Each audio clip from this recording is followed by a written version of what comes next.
We all know that strength training with free weights has been successful over the years. The question is, can you strength train with bands and create equal success? I think you can, but you need to follow 6 key elements of your training in order to make band training for strength successful. Let me take you through all 6 of those right now. One of the reasons that free weights are so effective at building strength is they keep your body under tension. As I'm going ahead and doing a bent over row, the dumbbell is keeping my body under tension the entire time I'm exercising. Well, when you train with bands, you also have to keep your body under tension at all times during the exercise. How do you do that? By making sure you keep tension on the system at all times. Let me share with you what I mean. If I take this band and I go ahead and I do a single arm row, I need to go ahead and make sure that as I'm reaching and I reach at maximal level, the band stays on tension. So as I pull through, my body is kept under tension during the entire exercise. That's going to be key to building strength with bands, similar to building strength with dumbbells. The next key to successful strength training with bands is making sure you're training in all planes of motion and you utilize multiple force vectors. That's something you can't do with free weights. So as a result of that, you can load the body and all 3 planes of motion so you maximally train the muscle and eliminate weak links. It's been shown that weak links are going to go ahead and ultimately decrease your strength output, and you need to be able to strengthen all of them. How do you do that with bands, and how do you train in multiple planes? It's very simple. If you can go ahead and train with a band, you can go in an attached situation. So now I'm training with a horizontal force. I can do this for upper body, lower body, pushing, pulling movements, as well as squatting movements. However, I can also take an attachment-free band and I can stand on it and load myself to do a split squat using a vertical force. So now, as a result of that, I can train in multiple planes using multiple forces, and as a result of that, I'm going to automatically make sure I'm strengthening the weakest link of the muscle when we're going ahead and building strength with bands. It's one of the advantages of training with bands as a strength training tool that you're not going to be able to accomplish using free weights. I'm a big believer in building usable strength, and one of the best ways to do that is train unilaterally, which happens to be another key to band strength training success. Why do we want to go ahead and train unilaterally? It's very simple. By training unilaterally, I'm going to go ahead and immediately create an offset load, which is going to engage my trunk.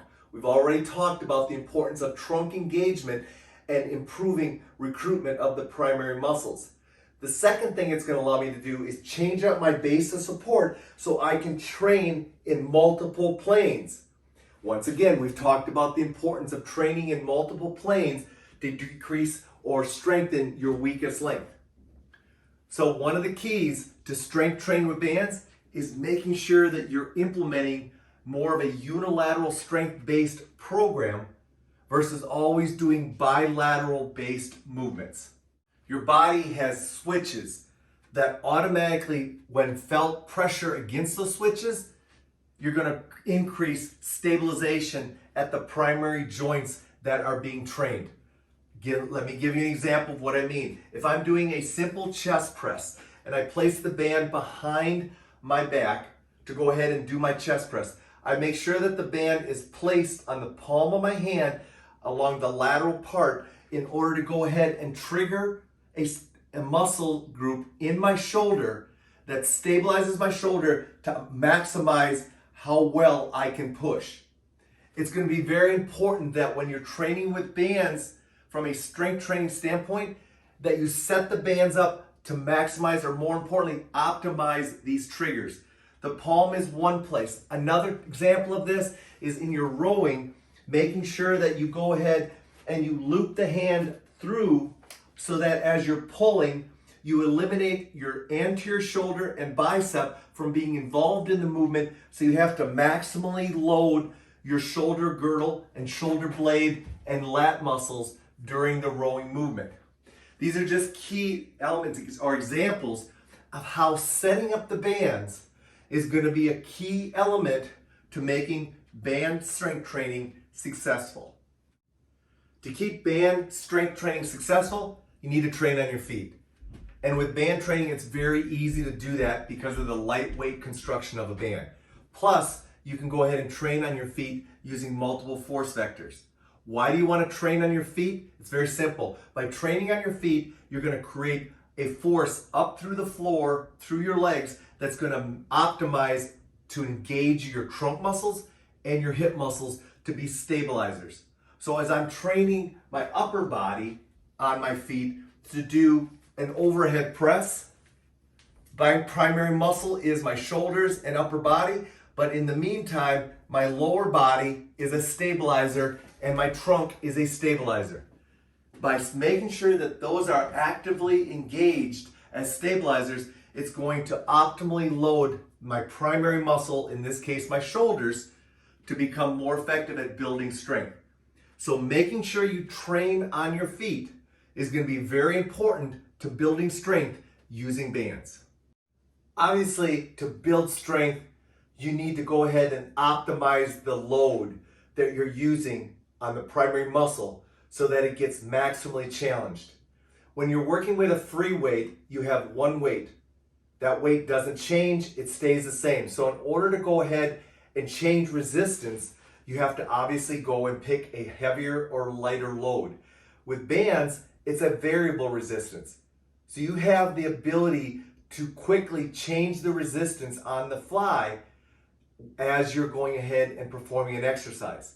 Let me show you what I mean by that. There are two ways that I can go ahead and change the resistance during my horizontal split squat. Number one, I can go ahead and remove a band. So I can easily go ahead and just take this red band away and come back and do the same movement. Another way that I can go ahead and do it is changing my starting resistance. So I can move in closer or I can move further away as long as I'm not overstretching the band. If I move closer, I need to make sure, remember, the band needs to stay on tension. So as a result of that, it's a very quick and easy way to load the muscle optimally, either prior to the exercise or as you fatigue during the exercise. You can quickly reset the starting tension and continue on with the exercise so you can maximally challenge the muscle over a period of time while keeping your body under tension. Free weights simply don't allow you that versatility to quickly change resistance, and that becomes a key element to strength training with bands. With that, there's your 6 keys to strength training with bands successfully.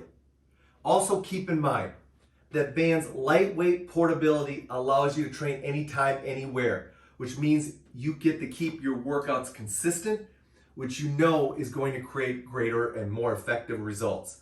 Number 2, band training is going to be joint friendly, which is going to allow you to go ahead and train for many years to come and keep your strength training sustainable. Sustainable strength training is something that you want to go ahead and have so that you can continue to strength train throughout life. Lastly, I think strength training with bands allows you to go ahead and truly build usable strength that you can go ahead and see that it's going to directly influence how you function and how you maximize life's opportunities outside the gym.